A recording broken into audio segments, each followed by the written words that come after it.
పూర్తిగా అదే నేను చేస్తాను, తప్పకుండా న్యాయం చేసే ప్రయత్నం చేస్తాను అని గవర్నర్ గారు మాకు హామీ ఇచ్చారు. వారి మీద విశ్వాసంతో మేము ముందుకు పోతున్నాం. ఒకవేళ న్యాయం జరగకపోతే తప్పకుండా కార్మిక లోకం మొత్తాన్ని కదిలించి సింగరేణి కోల్ బెల్ట్ లో మా టీబీజీకేఎస్ ఆధ్వర్యంలో మా గౌరవ అధ్యక్షులు మా కొప్పుల ఈశ్వర్ మాజీ మంత్రి గారి ఆధ్వర్యంలో సింగరేణి ప్రాంతంలో జరుగుతున్న ప్రతి కుంభకోణం విషయంలో కార్మిక లోకం మొత్తాన్ని కూడా చైతన్యపరుస్తాం.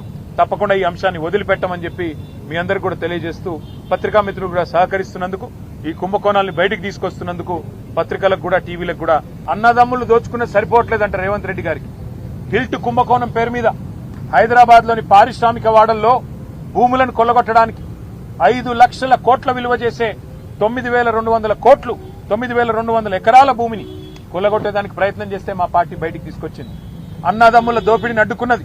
కానీ రేవంత్ రెడ్డి గారు అన్నదమ్ముల దోపిడీ సరిపోవట్లేదంట. ఇప్పుడు బావమరిది గారి కళ్ళల్లో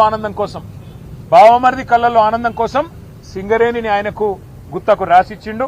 తెలంగాణ కొంగు బంగారంగా భావించే సింగరేణిని కాంగ్రెస్ ముఖ్యమంత్రి రేవంత్ రెడ్డి పట్టపగలే కబలిస్తా ఉన్నాడు.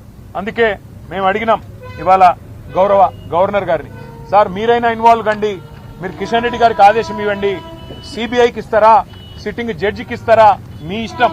సీఎం అంటే తెలంగాణలో చీఫ్ మినిస్టర్ కాదు, సీఎం అంటే కోల్ మాఫియాకి నాయకుడిగా ఇవాళ రాష్ట్ర ప్రజలు ముఖ్యంగా సింగరేణి కార్మికులు భావించే పరిస్థితి వచ్చింది. ఇవాళ మీరు ఒక్కసారి అర్థం చేసుకుంటే ఈ కుంభకోణాన్ని రాష్ట్ర ప్రజలు ముఖ్యంగా సింగరేణి ప్రాంతంలో ఉండే మా కార్మిక సోదరులు కూడా అర్థం చేసుకుంటే చాలా స్పష్టంగా ఆధారాలతో సహా మేము బయటపెట్టిన తర్వాత ముఖ్యంగా మేము లేవనెత్తిన కొన్ని ప్రశ్నల విషయంలో ఇప్పటి వరకు ప్రభుత్వం నుంచి ఒక్క సమాధానం కూడా రావడం లేదు. ఇక ఇట్లాంటి ముఖ్యమైన గంభీరమైన సమస్య విషయంలో స్పందించాల్సిన ముఖ్యమంత్రి గారేమో అప్పుడప్పుడు ఫుట్బాల్ ఆడుతున్నాడు సింగరేణితో, లేదా ఇవాళ విదేశాల్లో తిరుగుతూ ఏదో పాఠాలు నేర్చుకుంటున్నా అంటూ పోజులు కొడతా ఉన్నాడు.